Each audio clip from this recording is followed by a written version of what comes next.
मोजस कतन को अस्सलाम वालेकुम। शातानी वीडियो के आर्टिकल नंबर 3 द मुबारक इज द कड़ी दी और फर्स्ट पर्सन सेकंड पर्सन और थर्ड पर्सन सिंगुलर और प्लूरल मुबारक की बे स्टार्ट कऊ।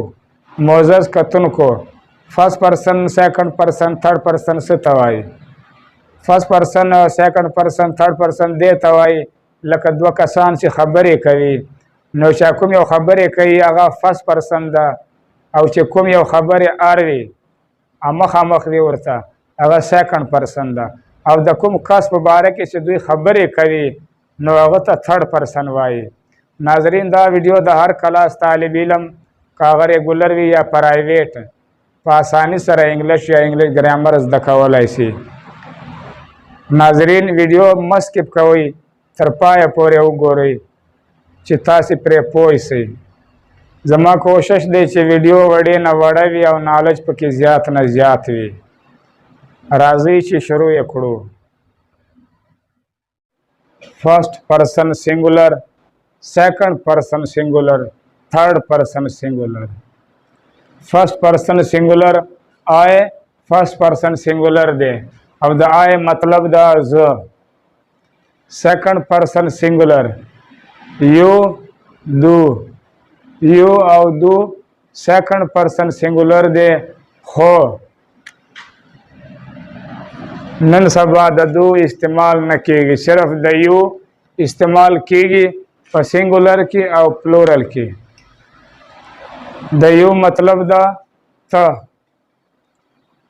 تھرڈ پرسن سنگولر ہی تھرڈ پرسن سنگولر دے او د دې مطلب دے هغه حالک یعنی کې چې واحد وي د حالک لپاره استعمالیږي لکه هغه حالک شي. تھرڈ پرسن سنگولر دی شي او د شي مطلب دی هغه خو دا د زنانو یعنی کې د خاتون د لپاره استعمالیږي. ایټ هم تھرڈ پرسن سنگولر دی د دې مطلب دی دغه دا جاندار او بیجان دواړو د لپاره استعمالیږي. نیمز یعنی کہ نامے نیم دا هم تھرڈ پرسن کې شماریږي او چې کوم واحد نامه وي یا نیم وي هغه هم په تھرڈ پرسن کې شماریږي. فرسٹ پرسن پلورل وی فرسٹ پرسن پلورل دے یعنی کہ وی جمع دے مطلب یہ پختو کی دے مونگ یا مونگا.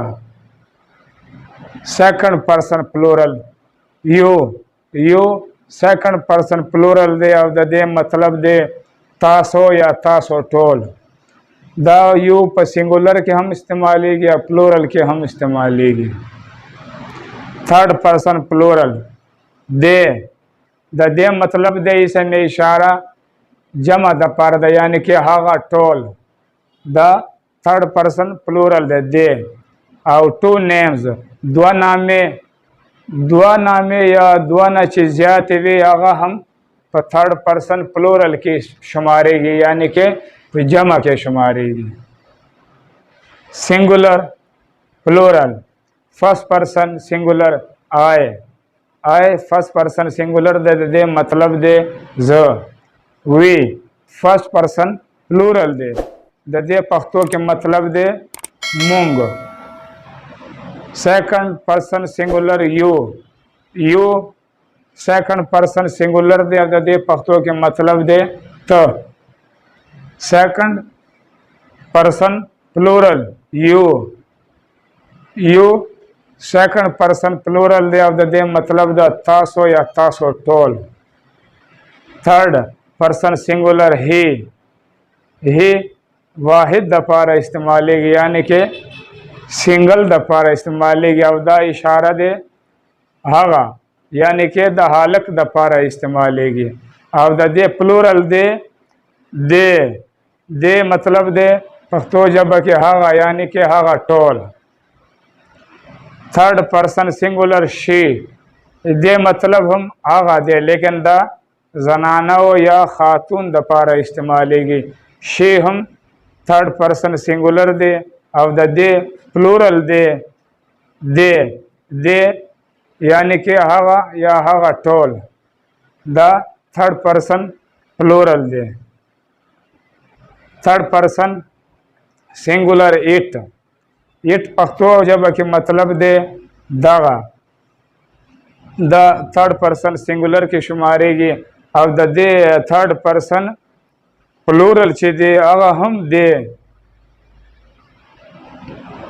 मतलब दे हगा या हगा टोल। थर्ड पर्सन सिंगुलर नेम्स यानी कि नामे नेम हर यो नाम ची दे हगा थर्ड पर्सन सिंगुलर की शुमारी की। अब दे प्लूरल दे द थर्ड पर्सन नेम्स प्लूरल ची दे टू नेम्स यानी कि दो नामे या दो न चीज जाती नामे या नेम्स भी पर थर्ड पर्सन प्लूरल की शुमारी यानी कि जमा की शुमारी की। आई एम आ टीचर ज उस्ताद यम या ज ये उस्ताद यम। यू आर आ टीचर त उस्ताद या त ये उस्ताद ये। ही इज आ टीचर हवा उस्ताद दे। वी आर टीचर्स मुंग उस्ताजान यू आर टीचर तासो उस्ताजान यही। दे आर टीचर हवा या हवा टोल उस्ताजान दे। इमरान एंड कामरान आर ब्रदर इमरान और कामरान रोना दी। अली इज आ ड्राइवर अली यव ड्राइवर दे। द वीडियो पाई मोजस कथन को जमा यूट्यूब चैनल सब्सक्राइब करे और सरा लाइक ये हम करे। इंशाल्लाह मख्तनी वीडियो के बाद टेंसेस पर तफसील सराज दखो तराव पूरे द अल्लाह पामान।